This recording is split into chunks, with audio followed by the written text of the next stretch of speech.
How do you know when you're fluent in English? It's actually very simple.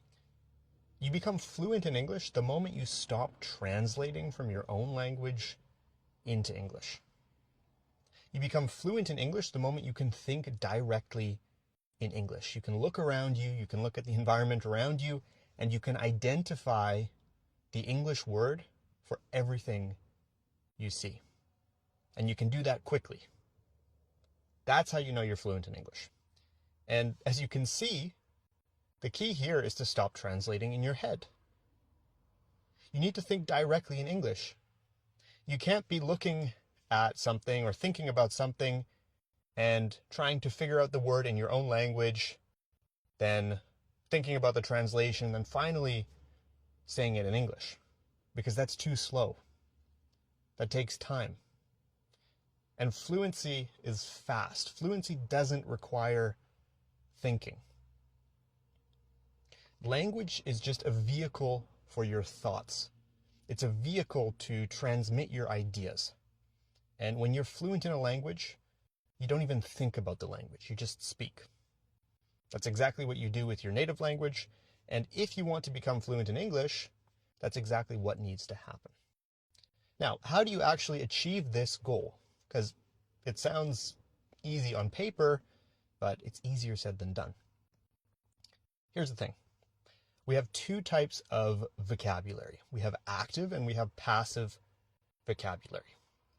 Your passive vocabulary consists of the words that you can understand, but that you don't use on a regular basis. So you might be listening to a conversation, you might be listening to my videos, you might be listening to somebody on the radio.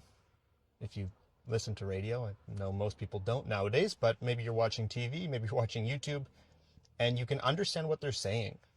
You know the words, you know the vocabulary, it makes sense to you. But if those words are not words that you yourself would actually use on a daily basis, that means those words belong to your passive vocabulary. Your active vocabulary consists of the words that you use regularly, every single day. And the goal here, if you want to become fluent in English, is to expand your active vocabulary. Yes, of course, you can expand your passive vocabulary, and that is important. It is very important, especially if you're at the beginner or intermediate levels. You do really want to expand your passive vocabulary as much as possible, but ultimately, your goal should be to expand your active vocabulary. And as I said, the active vocabulary, that consists of words you use on a daily basis. So the more words you use on a daily basis, the closer you become to fluency. So how do you actually do this? Because it is easier said than done. And the first step is to make sure you know the word for every single thing you see, every single concept you think of, idea you have. You actually need to know the word to describe that.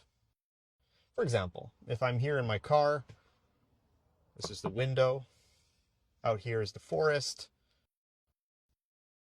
bushes, pathway, trail. You need to look around your environment and you need to make sure you understand or you know how to describe everything you see. That's the first step. And you need to do this in different environments. Let's say I'll take the car, for example. I'm in the car right now. Let's say I look around me and I'm able to describe everything in the car in English.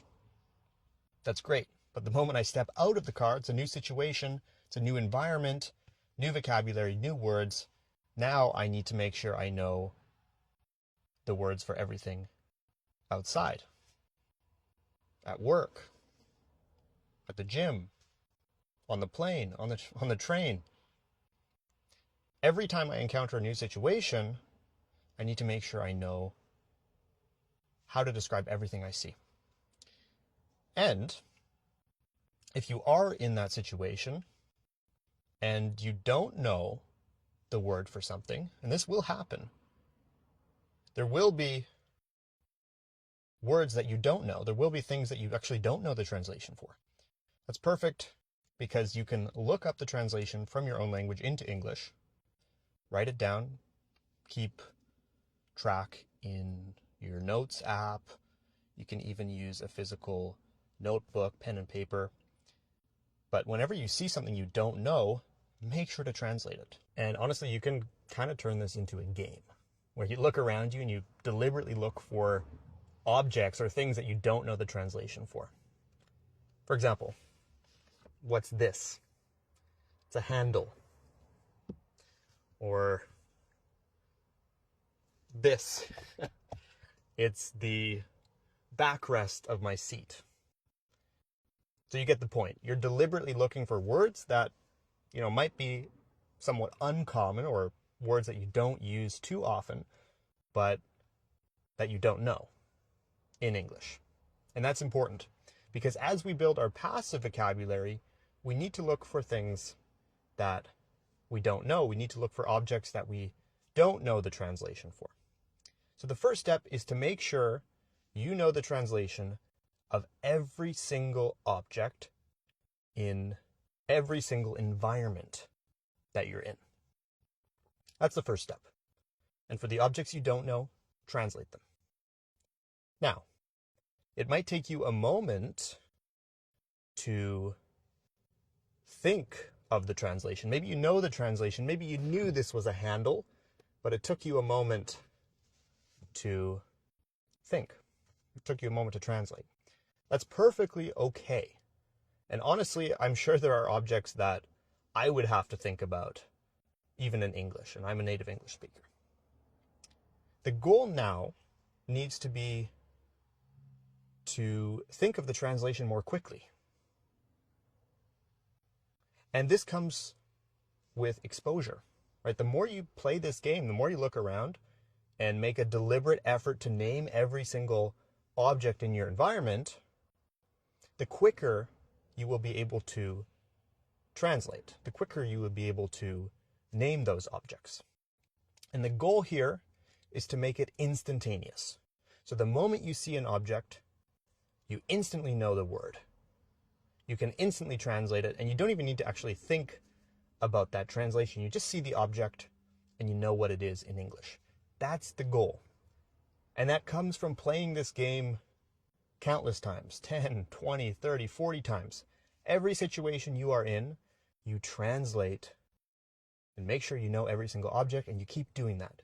You do it over weeks, you do it over months, but you keep doing it. And it's going to become faster and faster.